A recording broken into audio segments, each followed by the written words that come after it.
Miami Hurricanes have a lot of work to do on the field to get ready for the 2022 season, just like Miami's coaches have a lot of work to do to try and solidify a top 10 class of 2023. You are Locked On Canes, your daily podcast on the Miami Hurricanes, part of the Locked On Podcast Network, your team every day.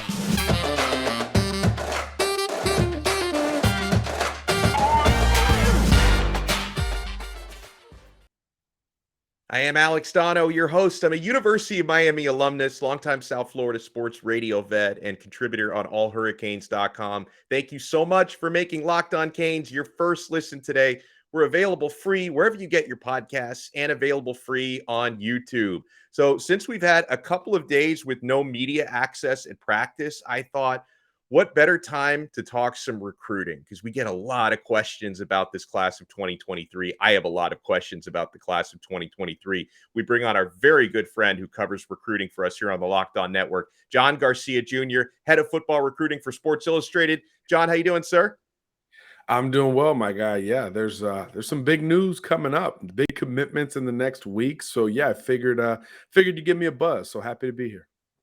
Yeah, especially since those Reptiles in Gainesville just had a really good weekend recruiting last week, and everyone in my this next wave coming. And hey, I would like to thank LinkedIn Jobs for being the official college recruiting sponsor across the Locked On College Network. John joins us via LinkedIn. LinkedIn Jobs helps you find the candidates you want to talk to faster. So post your job for free at linkedin.com/LockedOnCollege. Terms and conditions apply. So, John, I have to start here because there's been a lot of buzz over the last 48 hours about a couple of Miami verbal commits, the Washington twins. Robby Washington, the 4-star wide receiver, his twin brother, Bobby, the 3-star linebacker.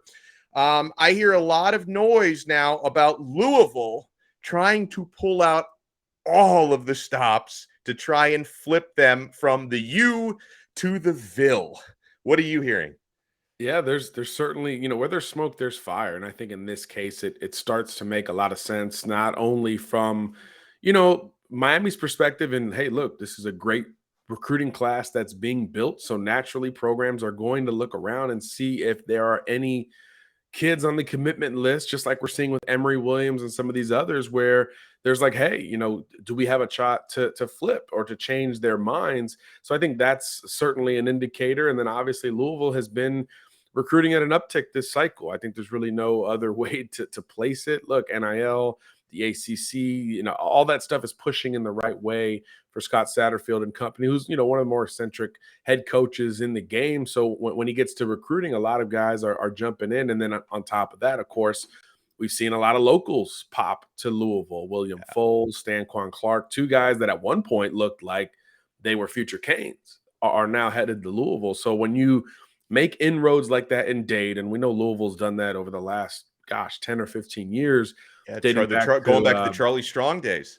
Yeah, Elmas Dumerville, Teddy Bridgewater, yeah, all those guys. Yeah. It's going to be something that pops back up, and it's easy to sell and resonate with from that Louisville perspective. And then you think of the Washington twins, especially Robby in particular. There's really two things here. One, you don't get Robby without Bobby, and that's part of the reason why Miami won out early. Robby has made that incredibly clear.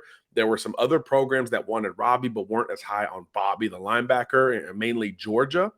So that's part of the reason why those two committed to the U, because there was a commitment to both prospects individually. And of course, they view themselves as a package deal together. So that is one element where Louisville is well aware and certainly on board with.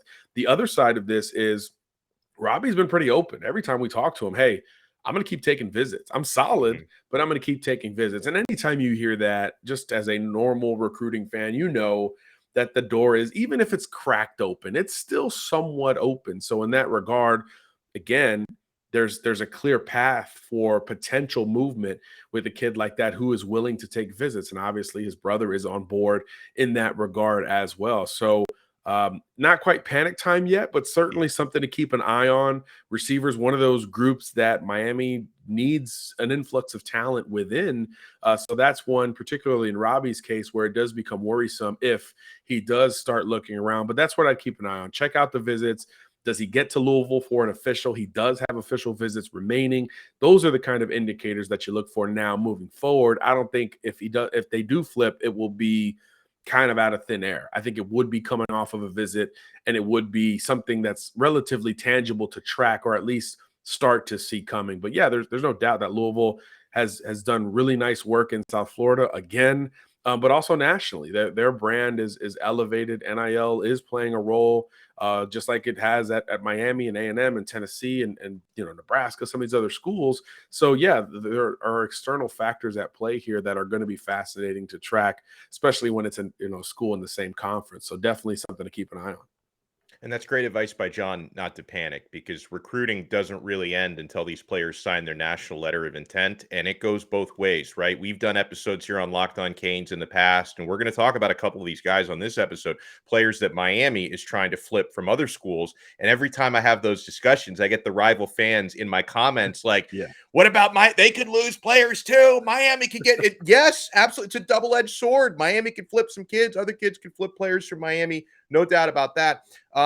Want to send a shout out to one of our listeners, Spider Kane, who on Twitter wanted to make sure, because I gave everybody the heads up that we're talking with John today. He wanted to make sure I ask you about Reuben Bain, the 4-star defensive lineman from Miami Central. He's a legacy, at least as a nephew. I think that counts as a legacy. The nephew of Tolbert Bain, a Hurricanes great from the 1980s. So Miami has been longtime favored for Reuben Bain. I think Auburn, especially, and Alabama and some others are in the mix there. And he's taken his time, John. So do you think Bain to Miami, does it still feel somewhat solid to you? It still does. Like you said, he's a legacy. His older brother's, GA on the staff as well, working with the old linemen. There's a ton of local ties here. He's been to campus like 10 times since Mario took over down at the U. So there's a ton of traction for Miami. There always kind of is. Our guy Brian Smith was down at Media Day last week to talk to Reuben, and he said, "Look, I've got as many ties in Miami as any program." And he also resonates specifically with Mario Cristobal, being raised by, single mothers and minority households, and kind of that struggle, if you will, that really resonates with Reuben. So I think the communication with Cristobal, or I know the communication with Cristobal, is very consistent. And it's not just him. The entire defensive staff has really been all in on Bain. He has been the clear must-get defensive recruit locally pretty much from the day Cristobal took the job. So this is something that has long been a priority, and in my mind will remain a priority all the way through the end of this 2023 cycle. But yeah, from Reuben's perspective, I think with Miami, he kind of knows what he's getting. It's just about doing some due diligence thereafter. Like you mentioned, Alabama, Auburn. He took officials up there, loved both for different reasons. Spent a lot of time with Nick Saban one-on-one during that official visit. I think he even drove the golf cart with Nick on there. So Nick trusts Reuben Bain, certainly. Something interesting that not a lot of recruits get to experience. And you get the sense that they know Miami is the team in the lead here. So they're pulling out their own stops to try to stay in this race.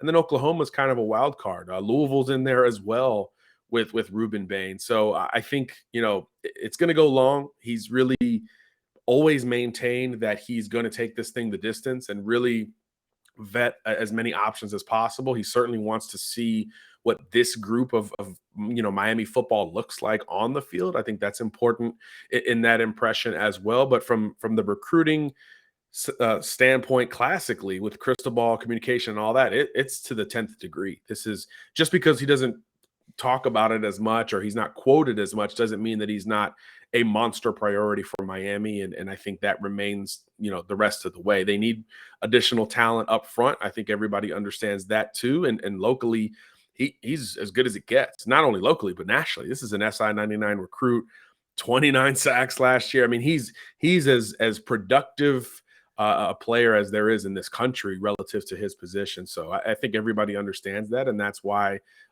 everybody still wants him. So I think that's going to push his recruitment towards the end of the line. But I think all the way through, Miami will be, not only a hat on the table, but maybe the favorite, until he makes his decision. So the ball's in Miami's court, but there's still a few months left in the race.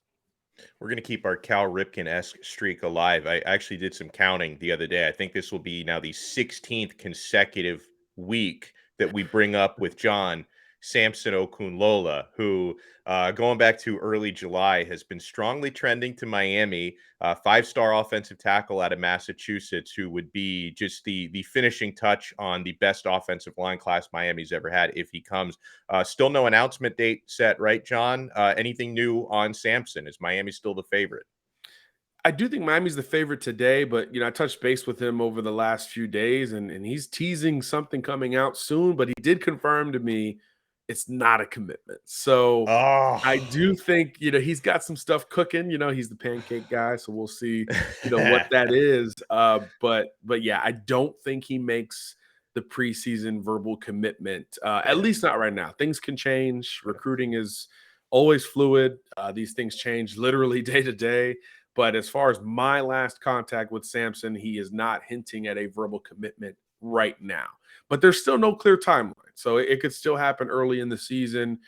He has said multiple times that he thinks he has enough information to make the call. He just hadn't done it quite yet, at least publicly. So I do think there could be some more due diligence there if he wants there to be. He does have some official visits available for the fall if he does want to take just a couple more trips to round out, the thought process going into a decision.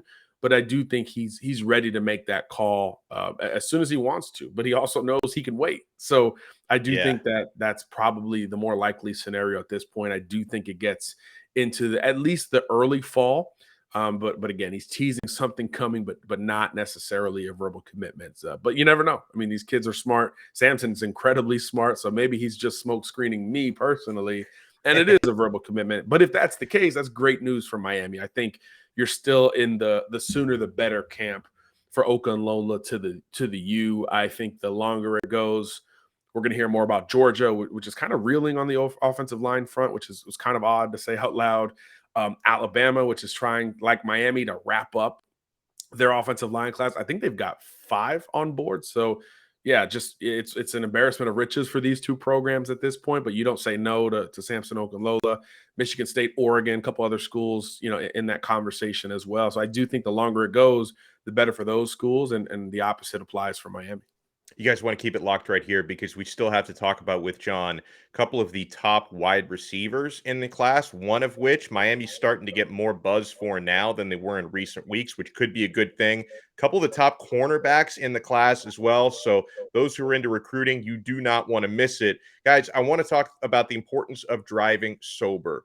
You're hanging out with some friends, you're putting back a few drinks, a few becomes a few too many. As the evening comes to an end and people start to head out, you think of calling for a ride? Nah, you live nearby. You can make it home okay. It's no big deal, right? If you've had those thoughts, what are the odds you'll get pulled over anyway? And even so, what's the worst that could happen? Your insurance goes up, you lose your license, you lose your job, you total your car, you kill someone. Listen, everyone knows about the risks of driving drunk. The results are tragic and often deadly. However, that still doesn't stop everyone from getting behind the wheel while under the influence. That's why police officers are out there right now looking for impaired drivers on our roads. They're doing that to save lives, guys. So if you think you're okay to drive after a few drinks, think again. Please play it safe and plan ahead to get a ride. It only takes one mistake to change your life or someone else's forever. Drive sober or get pulled over. Thank you so much for making Locked On Canes your first listen today. We're available free wherever you get your podcasts and available free on YouTube. So, okay, I'd love your take, John, on cornerback. People ask me about this all the time, and I say that some of the top prospects are really taking their time, right? Because, this is their timetable, not ours. And, you see programs get big commits at certain positions. Why can't everyone commit right now? I want to ask you specifically about 5-star Cormani McClain out of Lakeland. And an interesting thing about Cormani is, I guess we'll start with Cormani before I bring up the other one. Depending on who you talk to Alabama fans, they say, sure thing, done deal, he's coming. You talk to Gator fans, sure thing, done deal, he's coming. Maybe, I don't know if Miami fans feel that way. Maybe some do. But what do you think is happening with Cormani McClain?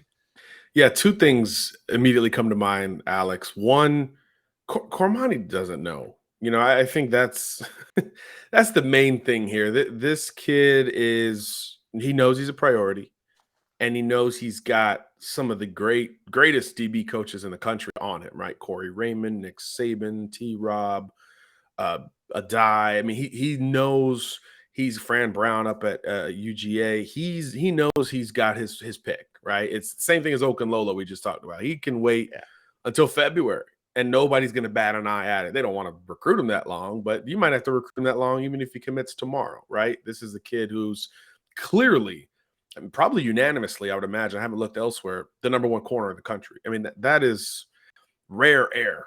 So everybody needs that premium position, and he's got the production to back it up. So I think he's going to take all of that time, and teams are going to allow him to do so. But yeah, I don't think today he knows for sure, boom, I'm going to this school.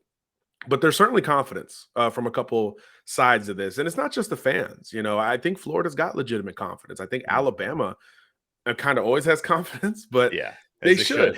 They should in this regard. I do know that the first two coaches he always brings up are Raymond and T-Rob. So I think in that regard, Florida and Alabama should feel good. But again, kind of like Okunlola, the longer it goes, where does Miami get in the mix? What about Georgia? What about someone else? I mean, this kid took unofficials to BYU and a bunch of schools all over the country. So he's never really said this is the final group either. So there's a lot of intrigue around Cormani. He, when it comes to timeline, has been steady in two fronts. He either says, I don't know, which is probably true, or he says, I'm going to just wait. I'm just going to wait. There's game visits he's going to take this fall that he wants to take that they're not scheduled yet, though. So that does tell me there's at least some time between now and a decision, because obviously the season doesn't start till next month. So in that regard, I do think that there's going to be some time between a decision, at least publicly, and National Signing Day. But it could also go up all the way to signing day. But with his talent, it's going to go to that point anyway. He commits to Florida tomorrow. Miami's not slowing down. Georgia's not slowing down. Bama's definitely not slowing down for Cormani McClain. So it's one of those that I think will go the distance. He will take some game visits, committed or not. And I do think Miami gets one of those. He certainly he considers Miami and Florida both kind of hometown vibes. I know the move to Lakeland has a lot of Gator fans feeling even better, right? He's being coached by Ahmad Black, a former Gator safety there at who played at Lakeland himself when it was the pipeline to Florida back in the day with the Pouncey twins and all that. But it's also Cormani McClain. And that's what people in this state say. It's Cormani. He's going to do what he wants. Those influences, I don't think, are going to be the be-all, end-all with him. He is his own kid as much as any top-level recruit we've seen over the last several cycles. So it's going to be anything from conventional to outside the box, and it would fit with Cormani McClain. So I do think it's fascinating, and it's worth tracking all the way through. But we know Miami's going to stay in it. I think they get a game visit. He took the official visit already, really enjoyed his time in Coral Gables. He was kind of the big fish on campus, like by himself. It wasn't a huge OV weekend. So I think that was a really strong early impression, but there's no doubt you got to get him back for a game, unofficial, something. You got to get him back on campus, because this recruitment feels like it's going to go all the way till at least December. And in that regard, you got to put in the work to stay in the mix. But, he's going to do his own thing either way. So he's one that I would definitely not make a prediction on. He's one I won't even try to put a true timeline on, because it is that combination of spur of the moment or I don't know, that really makes it for, a wild recruitment ahead. And it really could just be the beginning with Cormani. That's the scary part. This could just be the beginning of him trying to actually figure this thing out. So I think there's a reason for those schools to feel confident, but there's also a reason for those schools to have pause in that confidence with this type of recruit positionally and personally. As far as timeline goes, is it a similar situation for Damari Brown, the 4-star corner out of American Heritage? Because, and correct me if I'm wrong, I think that this might have been a scoop that you had a few weeks ago, that he'd said, he wants to watch Miami a bit before he makes up his mind on them.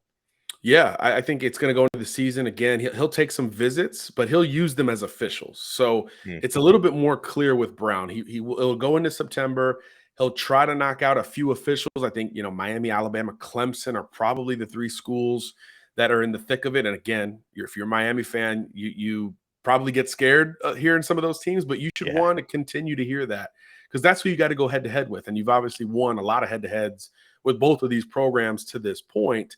You got to keep doing it, though, even for local recruits and Damari Brown, especially for those who are, I guess, out or feeling like they're out on the Cormani McClain sweepstakes. When you talk about the best available corners, he's one of the first names that's going to pop up here nationally. So I think on two fronts, this is going to be interesting. One, how quickly does he get into those officials and how much does that help him make a decision? And two, does it extend to the point where more schools try to get involved here late? Does a Texas A&M jump in? You know, Texas just missed on 2 corner prospects. Do they start to jump in? Does his recruitment start to push more nationally than kind of in SEC, ACC country going forward? I think that will be interesting for him because he's a darn good player who is increasing people's opinion of his game basically every time he's seen. And obviously he'll be at a marquee program this fall at American Heritage, playing with big time recruits all over the place. So he's only going to help his recruiting profile going forward. But another Miami legacy, you know, his dad played there. He talks to Cristobal all the time. I think the quote he said recently was every day that he hears from Miami. So there's, again, like Reuben, Bain, there's a clear priority level here, and there's a big need in the secondary. That's probably the position group that Miami has the most work to do with going forward, corners and safeties. And there's, luckily for Miami, a lot of in-state and local targets to focus on, but it doesn't mean the road ahead will be easy because you're competing with, you know, the biggest schools in the country to win these battles. Yeah, well, and like sometimes, you know, we have to think with two different minds. Like we have to think about what's at Miami right now versus what's happening in recruiting. Because I've said before, similar to what you've said, John, about like needs at safety. Like in recruiting, people are like, well, I mean, who cares? Like we have, you know, James Williams, he's so young right now, Avante and Cam, we've got young studs in there, right? But you always have to be thinking 4-dimensionally, right? Because especially a guy like James Williams may not finish out his full eligibility at Miami with how good he's going to be. So yeah, I definitely agree with you that these are needs in recruiting right now, even if there's a lot of talent in the defensive backfield at the moment currently enrolled.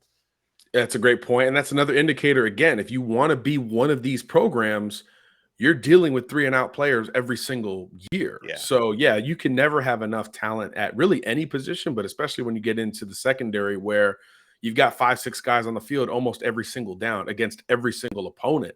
So, yeah, you need as much depth as humanly possible. So, yeah, I think that's where into the fall and we get closer to December, that's really the position that you're going to see Miami pushing a lot more for that. And I would say running back, where there's no commitments just yet, is going to be another we talk about. But secondary, from a premium position perspective, more important to get as much depth and volume as possible.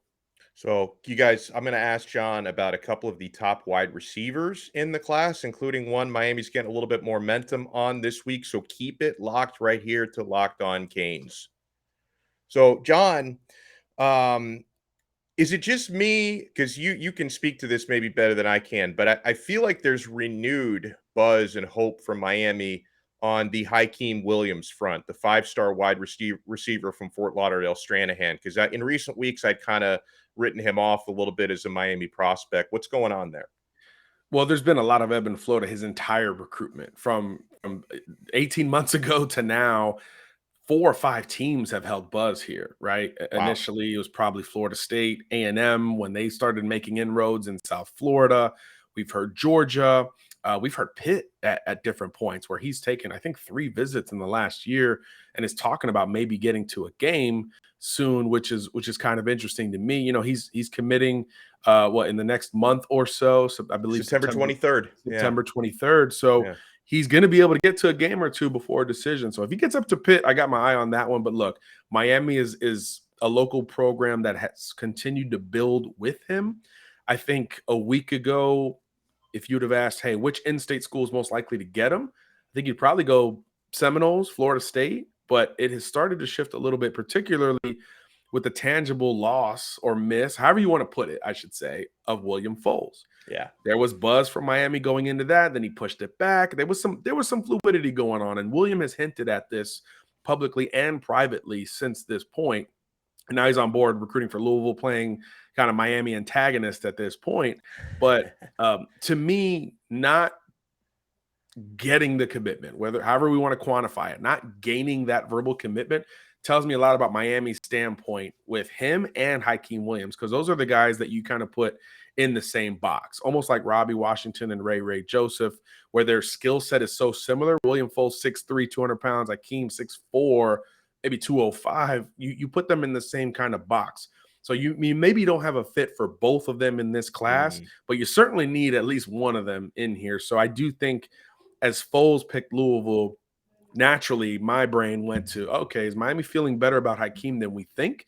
And then we've kind of looked into it, and that answer's been yes. Not a pound the table yes. I'm super confident it's a done deal, only because the kid has fluctuated so very much. And there's still, 5 weeks to go in the recruitment. And we know at least a couple visits are planned in between now and then. So how those visits materialize, I think will say a lot. But from a priority standpoint, and certainly from a positional standpoint, Miami's going to try to win and or stay in this race as long as possible. And there's another sense here. We're going to talk about this all fall together. There's a sense that the commitment isn't the end with Hykeem Williams, because there's been so much fluctuation. And when you got these A&M and Georgia, these schools involved, all very needy at the position, by the way, which is, again, weird to talk about because they usually recruit so well. There's going to be some moves after verbal commitments are made. So even if it's Pitt, and no disrespect there, I do think there's going to be a lot of pushes for Hykeem Williams, especially if he keeps playing the way that he did as a junior in 2021, where he was just kind of this do everything, big physical wideout that it's really hard to miss, especially down here in South Florida. So, and by the way, shout out to our listener, Alex Avila, who wanted us to ask John about wide receivers. So real quick on the way out, John, anything new on Jurrion Dickey, who Miami is hoping to flip? He did announce his high school that he was going to. It's not IMG, at least not right now. So I do think that, provides a little clarity there. But yeah, he's going to stay in Northern California and in Jaden Rashada territory. And I think this will be a thing all the way through. Remember, he's taken 2 visits to Miami without utilizing an official to make one of those visits. So you think of, hey, when will Rashada come back to town and all those kind of things? When do you think that that becomes a trip? Because remember, a year ago, we were talking Jurrion Dickey to Oregon under Mario Cristobal. Yeah. So this is a kid who has developed a true long-standing relationship with this coaching staff, or with most of this coaching staff, and that still resonates. Duck fans are fearing Miami at this point relative to Jurrion Dickey, and they should. That is clearly the top threat in this recruitment, and it appears that as if it will go all the way as well. And it could be a double-edged sword, right? If you get an Hykeem Williams, maybe you can slow down on Dickey, at least from a numbers and body and skill position standpoint.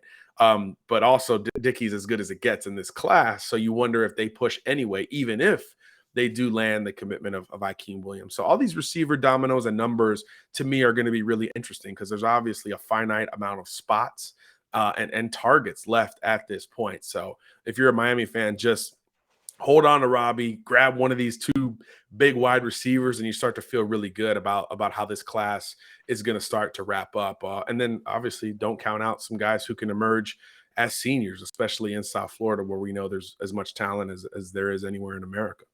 Fantastic as always. Check him out at John Garcia _Jr on Twitter. Head of football recruiting for Sports Illustrated and SI.com. So make sure to check out all of John's work. John Garcia, thank you so much, man. We'll talk to you next time. Cheers, boss. Thanks for having me back on. Always love catching up with John. Hey, get more on the ACC by making Locked On ACC your second listen every day. Candace Cooper and the local experts take you across the ACC in 30 minutes. Thank you for making us your first listen. We will talk to you guys again tomorrow on another episode of Locked On Canes, part of the awesome Locked On Podcast Network, your team every day.